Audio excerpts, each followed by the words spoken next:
দুপুরের আয়োজন আছে হচ্ছে সাদা ভাত। আমার অনেক ঠান্ডা লাগছে, গলা শুনে হয়তো বুঝতে পারতেছেন। আর সাথে করেছি ডাটা দিয়ে রুই মাছের পাতলা ঝোল, আছে আলু বেগুন, এবং এখানে আমি একটু আম দিয়েছি যেহেতু আমার ঠান্ডা লেগেছে। এখানে আছে আমার খুবই প্রিয় একটি সবজির মাঝে বটবড়ি ভাজি, গাজর আলু দিয়ে, এটা আমার খুবই প্রিয়। এটা করেছি। আর ঠান্ডা লেগেছে যেহেতু তেমনভাবে কিছু করতে পারিনি, শুধু দুপুরে আয়োজনে এটুক ছিল। আর মোস্ট ইম্পর্টেন্ট এখন আমার জন্য, এখন যেহেতু আমের সিজন, আমি যে কি পরিমাণের এখন আচার বানাবো এবং এই যে খাবারের সময় এই চাটনিটা বানাবো, এটা আমার অসম্ভব মজা হয়ে থাকে। যারা খেয়েছেন তারা হয়তো বা জানেন না, এটা খুবই মজা হয়ে থাকে।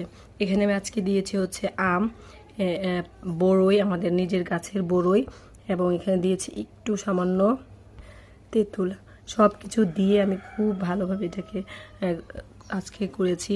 আসলে গলার অবস্থা এত খারাপ, কথা বলতে খুবই কষ্ট হচ্ছে।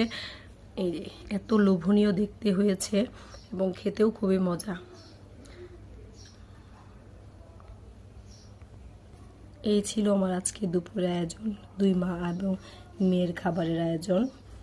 সবাই আমাদের জন্য দোয়া করবেন, পাশে থাকবেন, ভালো থাকবেন সবাই। ধন্যবাদ সবাইকে। আল্লাহ হাফেজ।